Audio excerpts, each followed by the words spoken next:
This rolling pin, more specifically French rolling pin, is a great project. It's very easy to do. The turning skills are pretty fundamental, but by adding stripes to it, we can give it a really cool look. Great gift, and you're gonna want one for yourself as well. So make a few when you're rolling into this project. See what I did there?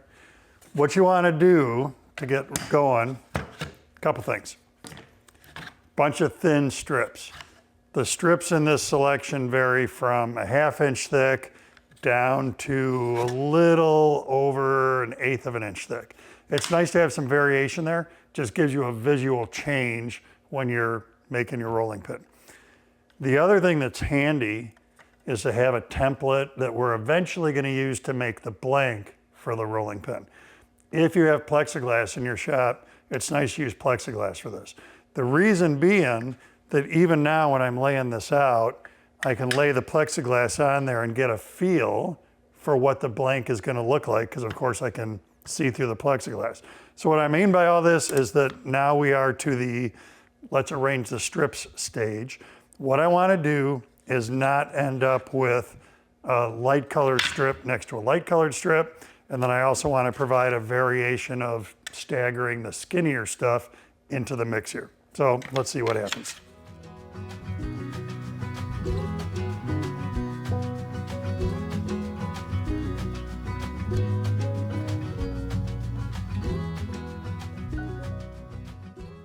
I think that's going to look pretty good.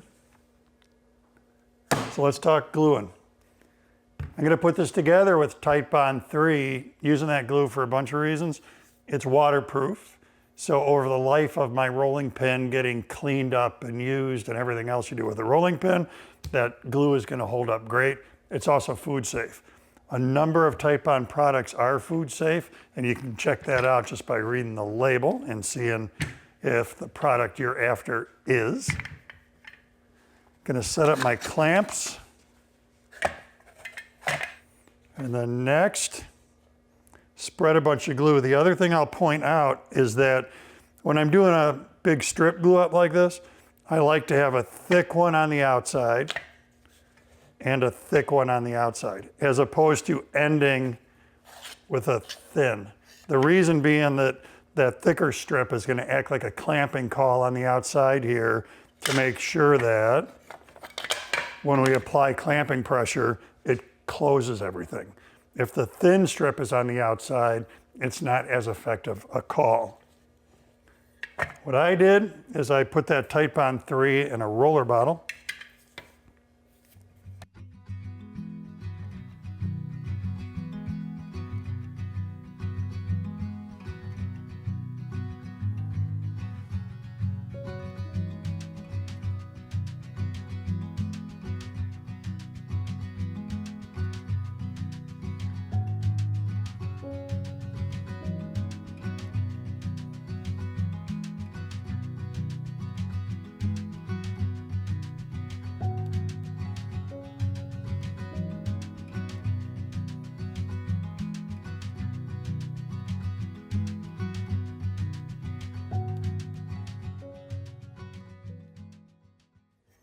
Let's talk about the mechanics of where this whole thing is going.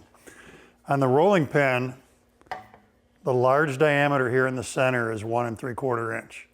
So when I prep those pieces for the blank, they're 2 inches wide right now, and then the resulting blank I'm going to make to turn this will be 2 by 2. So in other words, my template is also 2 inches wide. Having the template when you're ready to glue this up is also beneficial because I can lay that on the blank, I can lay that on the big blank, and make sure that I have enough there to get 2 or 3 or 6 rolling pins, however many you want to make. If you didn't have this in your hand to lay on there and establish that angle, the angle is what gives us that cool look, then it would be hard to know if I've glued up enough pieces here. With the material, you want to make sure you use something that's what we would call close grained. So that means the pores on the wood are very closed. Good examples would be walnut, maple, cherry. Bad examples would be something like red oak. Red oak is a very porous, open grain wood. Additionally, they're all hard woods. meaning they're physically hard. So they're gonna hold up as a rolling pin very well.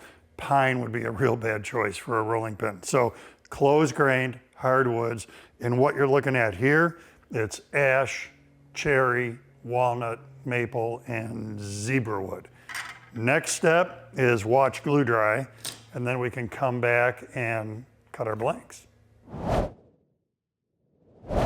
After the glue is dry, this is where we really need the template that we're gonna use to create the blank, and this is where it's really, really, really handy if that template is made out of plexiglass rather than just a piece of 1/4-inch plywood, if you have plexiglass. What we wanna do is lay the template on there and look for our pattern. What we don't wanna do is come like way over here. We're not trying to get one rolling pin out of this, we're trying to get a couple. The other problem with a real stark angle like this is that your rolling pin is gonna end up with what we call short grain in the middle, and maybe it could break on somebody one day. So we wanna keep this angle shallow. I've got the left side of the pattern pretty close to the upper left corner, and then I'm not gonna trace yet, I'm just gonna mark here and here. Because what I wanna know is if I use that angle, and I like it as far as steepness goes, and then I come here, is there enough room to get a second blank out of this? And there is. So now I am gonna trace. Doing this. And thus.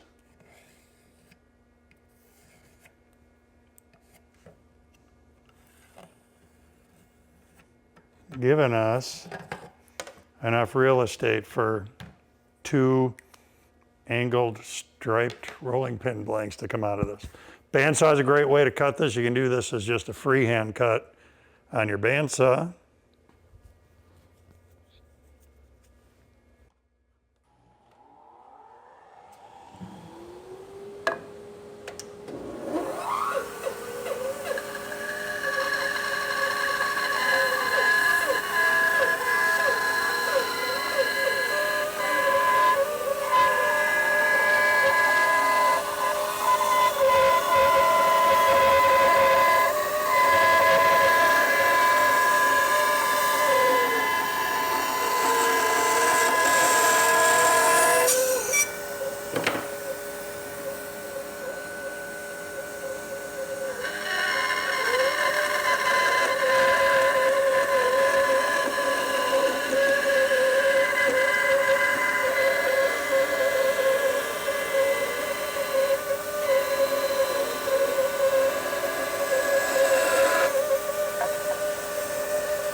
As a byproduct, maybe you can come up with a cool use for those. If nothing else, you got the coolest doorstop ever as a waste cut.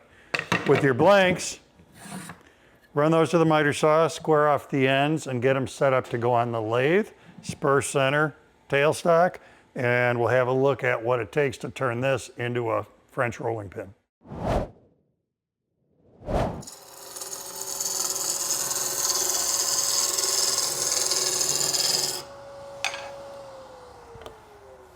First step on this, get your blank round. Then here's what we've got, some dimensions for you. I'm shooting for a finished length of 20 inches. 10 inches in the middle are 1.75 inches. That's what I'm gonna do next. And then out here at the end of the tapered handle is 1 inch diameter.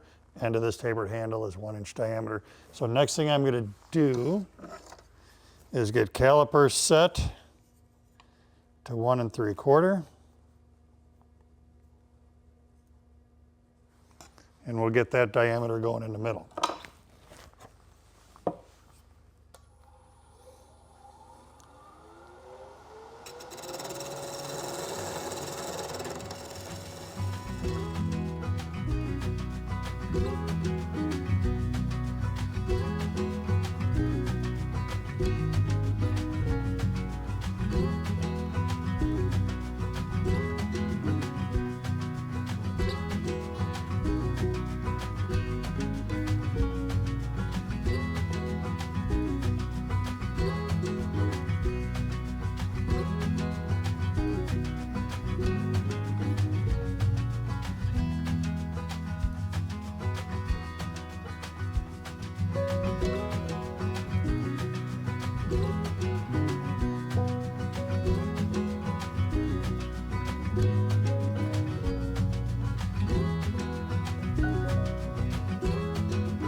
Once you're sanded, grab a food safe finish.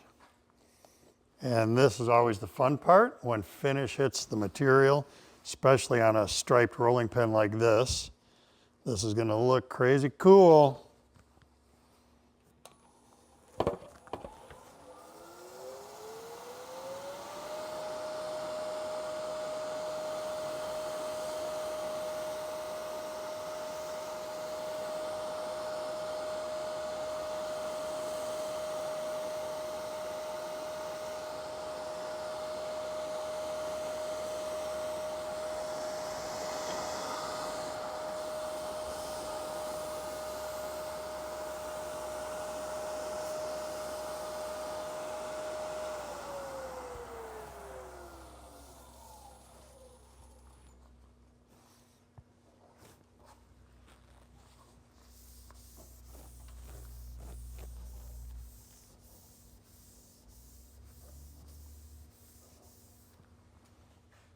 I love how that looks.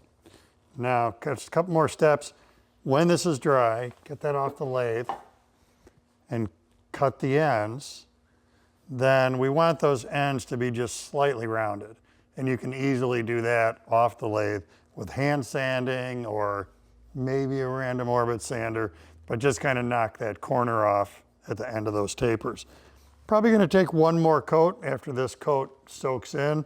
It's a really fun project, a great turning project, and make sure that you're using the right glue. Titebond 3 is a great choice for this. This is a great gift, great housewarming gift. If you've got a baker in your life, they're gonna love these.